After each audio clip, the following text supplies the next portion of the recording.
Esquecer dados ou fatos corriqueiros da vida é uma reclamação cada vez mais comum.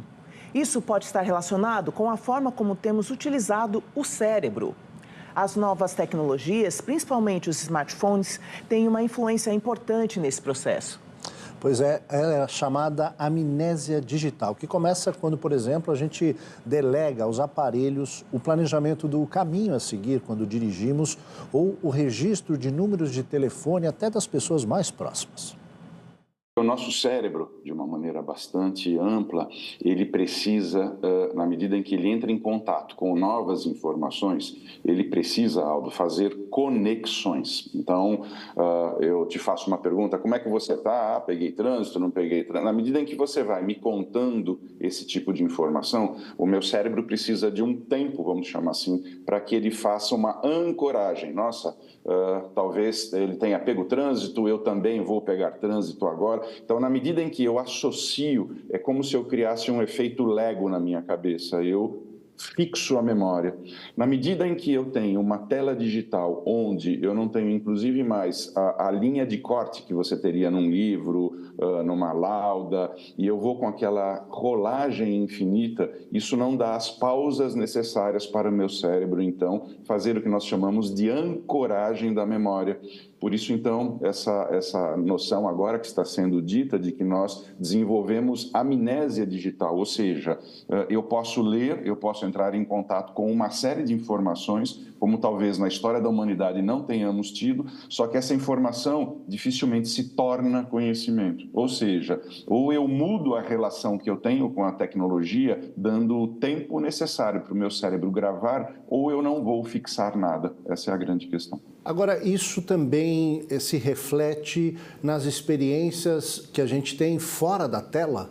Quer dizer, encontrar uma pessoa, ter uma conversa, enfim, a gente também, o cérebro também perde ou vai reduzindo essa capacidade de memorização? Ele vai reduzindo. Para você ter uma noção, hoje o Brasil é o segundo ou terceiro no mundo que mais gasta tempo em frente às telas. São 9 horas e 15 minutos por dia. Isso dá aproximadamente 56% do nosso tempo acordado estamos interagindo com as telas ou deslizando o dedo em algum aplicativo. Então, o que acontece? O nosso cérebro, o que é bom ou o que não é. O nosso cérebro é um órgão de resolução de problemas e ele quer se tornar cada vez mais efetivo. Então, à medida em que eu vou interagindo com as telas, eu vou recrutando neurônios para tornar essa atividade mais capacitada, não é? Depois de um tempo, então, basta eu pegar um aplicativo que eu já olho, a gente vai criando, então, uma destreza. O grande problema é que a gente usa aquela metáfora do cobertor curto, quer dizer, quanto mais telas você usa, mais você desassiste outro tipo de circuitaria que seria importante para você lidar com o seu dia a dia. Você falava dos jovens, mas isso também afeta os adultos. Isso vai afetar a todos que interagirem com as telas. Na medida em que você está utilizando de uma forma excessiva, obviamente que você vai perder capacidades, ou seja, na literatura científica, eles relatam apenas um grupo que não teria este problema, mas, pelo contrário, teria benefícios, que seria o grupo aí da terceira idade, onde você já teria, então, o aspecto ligado ao isolamento, ao declínio cognitivo, e essa dieta digital, vamos chamar assim, ela faria, então, com que novos circuitos pudessem ser criados, dando, então, uma alavancagem muito significativa na capacidade de você se relacionar com notícias. Mas, excetuando esse grupo, que obviamente a gente vai também entender que precisa ter certa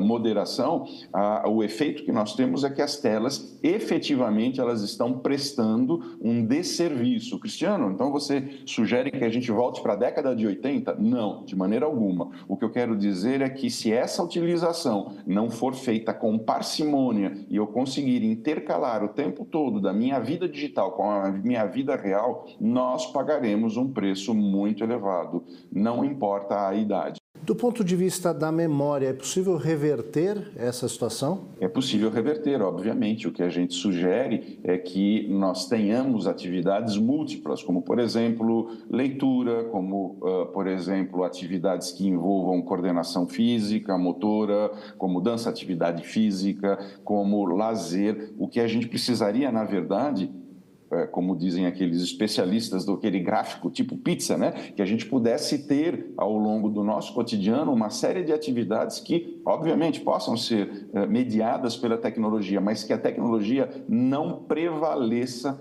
o tempo de uso, como nós temos hoje. Quando nós falamos, então, que o brasileiro gasta 9 horas e 15 minutos, isso representa, Aldo, nada menos do que 4,7 meses no ano eu estou interagindo com as telas. Então, isso sugere que parte significativa do meu cérebro está sendo não desenvolvida ou, se você preferir, não estimulada. E isso, obviamente, vai ter consequências. Então, a recomendação é fazer um uso combinado. A ideia é que a gente possa fazer a utilização, claro, né? Eu faço uma determinada atividade, a hora que eu termino eu vou, por exemplo, ou fazer uma jardinagem, ou eu vou arrumar uma atividade em si qualquer. O ponto que a gente entende é que esse conceito que as pessoas tentam nos fazer entender de que o cérebro ele é multitarefa, eu posso fazer várias coisas ao mesmo tempo. Isso é uma falácia, isso é uma mentira, né? Existe um velho ditado que diz o seguinte, que o homem dos 7 instrumentos não toca nenhum direito. Então, essa premissa vale para o nosso cérebro. Se eu fizer várias coisas ao mesmo tempo, eu não farei nada bem feito.